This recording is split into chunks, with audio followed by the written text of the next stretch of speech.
Bulgaria ने Tehran में अपना दूतावास बंद कर दिया है।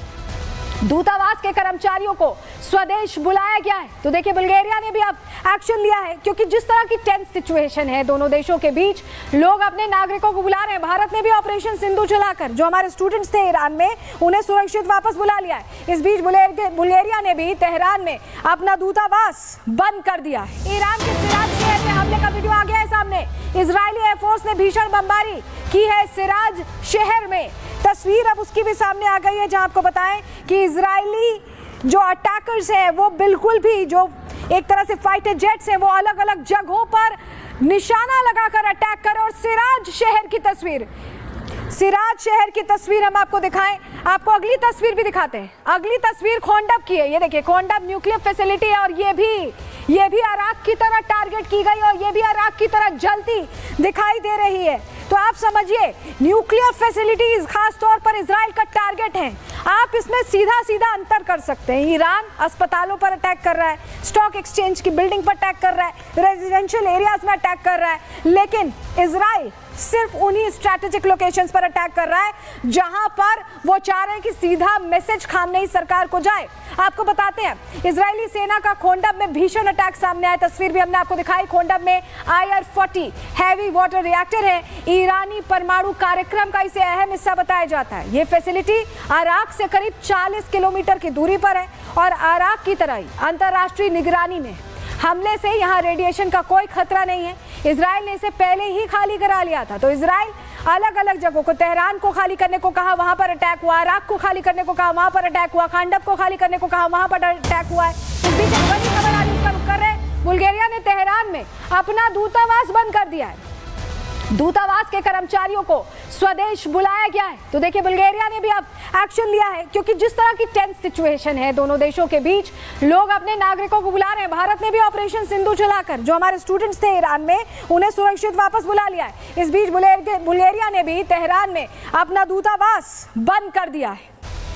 इस बीच युद्ध में अब अमेरिका की एंट्री हो चुकी है, क्योंकि अमेरिका इजराइल को प्रोटेक्ट कर रहा है। लेकिन अब 3 बड़े ऐलान जो डोनाल्ड ट्रंप ने कर दिए हैं, जिससे कहीं ना कहीं पूरी दुनिया में टेंशन हो गई। वो क्या है आपको बता देते हैं। ईरान बातचीत चाहता था, हमने कहा अब देर हो गई। यानी ट्रंप ये कह रहे हैं कि बातचीत की पहल की गई, लेकिन अब देर हो चुकी है, ऐसे में बातचीत अब नहीं होगी। अगले हफ्ते या उससे पहले कुछ बड़ा हो सकता है। ट्रंप ये भी कह रहे हैं कि ईरान पर हमला होगा या नहीं, ये सिर्फ मुझे पता है। यानी पूरी तरह से ट्रंप बहुत सीक्रेटिव रह रहे हैं और कह रहे हैं कि हम कभी भी हमला कर सकते हैं, हमारी रणनीति होगी, हम 1 सेकंड की देरी में फैसला ले लेंगे। लेकिन जरा आपको बताते हैं कि डोनाल्ड ट्रंप इतने कॉन्फिडेंट क्यों हैं, क्योंकि तैयारी बढ़ी है। चलिए जानकारी फटाफट आपको देते हैं, कैसे ये तैयारी ईरान पर भारी पड़ने वाली है। समझिए, अमेरिका ने ईरान की घेराबंदी शुरू कर दी है। 6 देशों के 9 एयर बेसेस पर यूएस फोर्स पूरी तरह से अलर्ट पर है। जॉर्डन, इराक और कुवैत में अमेरिकी बेसेस हैं। सऊदी अरब, बहरीन, UAE में भी सैन्य बेसेस हैं। और मिडिल ईस्ट में आपको कुल बताएं तो 40,000 से ज्यादा अमेरिकी सैनिक हैं। यूएस फोर्स को ट्रंप के एक आदेश का सिर्फ इंतजार है और आदेश मिलते ही ईरान पर अटैक हो जाएगा। ईरान के परमाणु ठिकाने तबाह कर देगा यूएस के निशाने पर ईरान का फोर्डो संयंत्र है। फोर्डो संयंत्र को लेकर जानकारी मिल रही है। इस बीच एक बड़ी खबर आ रही है, उसका रुख कर रहे हैं, जहां आपको बताएं कि हिजबुल्लाह हुती की तरफ से चेतावनी। ईरान जंग में दखल को लेकर यह चेतावनी दी गई है। अमेरिका ने हिजबुल्लाह को दरअसल चेतावनी दे दी है। हिजबुल्लाह के लिए गलत होगा जंग में शामिल होना, यूएस ये कह रहा है। सीरिया के लिए विशेष अमेरिकी दूत टॉम बैरक का ये बयान आया है। तो जिस तरह से हिजबुल्लाह कोशिश कर रहा है, अगर वो कोशिश जारी रहती है तो बहुत मुश्किल हो जाएगा। लेकिन जब हम आपसे कह रहे हैं कि अमेरिका की तैयारी पूरी है, अमेरिका इजराइल को सुरक्षित कर रहा है, तो अब डूम्सडे भी एक्टिव हो गया है। क्या है डूम्सडे और अमेरिका की क्या तैयारी है, क्यों हम कह रहे हैं कि अमेरिका अब कभी भी अटैक कर सकता है, रिपोर्ट के जरिए पूरी जानकारी आपको दे रहे हैं।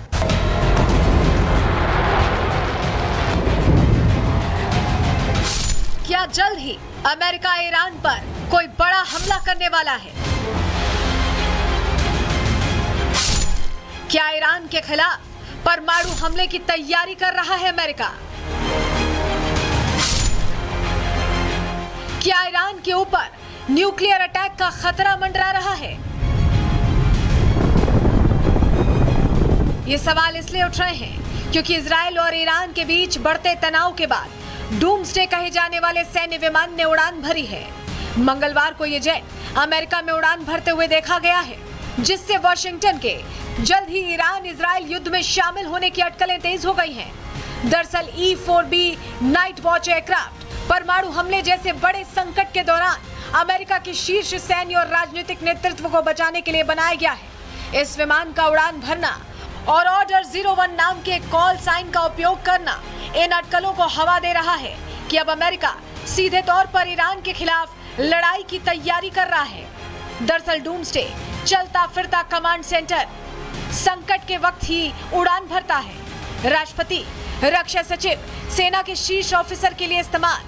परमाणु हमला झेलने की ताकत हफ्ते भर तक आसमान में रह सकता है, हवा में रुककर ईंधन भर सकता है। बड़े संकट के दौरान तैनाती, डूम्सडे का उड़ान भरना, और वो भी ऐसे समय में जब अमेरिकी राष्ट्रपति ट्रंप ईरान को कड़ी चेतावनी दे चुके हैं, बड़े सवाल खड़े करता है।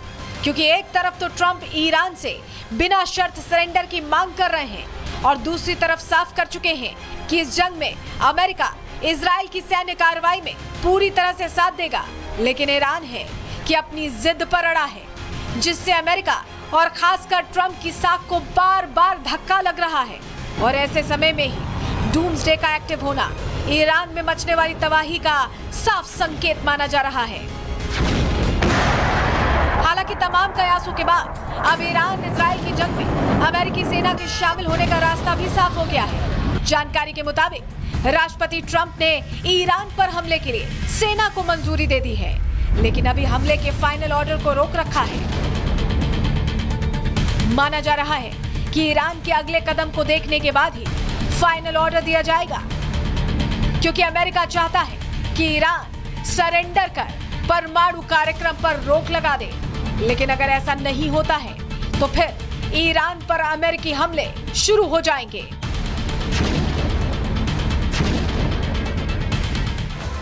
I don't want to fight either. I'm not looking to fight. मैं युद्ध नहीं करना चाहता हूं, लेकिन यदि युद्ध और परमाणु हथियार रखने के बीच चुनाव करना हो तो आप जानते हैं कि आपको क्या करना चाहिए। मैं ईरान पर हमला नहीं करना चाहता, लेकिन अगर ईरान के परमाणु कार्यक्रम को खत्म करने के लिए ऐसा करना आवश्यक हुआ तो वो कार्रवाई के लिए तैयार हैं। ईरान के लिए अपना परमाणु कार्यक्रम छोड़ने में अभी भी देर नहीं हुई है। You can allow Iran to have a nuclear weapon because the entire world. तो परमाणु कार्यक्रम छोड़ना पड़ेगा, नहीं तो तबाही होगी। लेकिन फोर्डो क्यों निशाने पर, जरा आपको बताते हैं। ईरान का फोर्डो परमाणु ठिकाना काफी अहम बताया जाता है। ईरान का दूसरा यूरेनियम प्यूरिफिकेशन प्लांट है ये, और ये पहाड़ी में 295 फीट यानी 90 मीटर नीचे इसे 5 सुरंगें काटकर बंकर नुमा बनाया गया है। ईरान का फोर्डो 54,000 वर्ग फीट में फैला हुआ है और इसे हवाई हमलों से तबाह करना नामुमकिन है। फोर्डो प्लांट में लगभग 3000 IR-1 सेंट्रीफ्यूज हैं और इसकी सुरक्षा के लिए S-300 डिफेंस सिस्टम रशिया का तैनात किया गया है।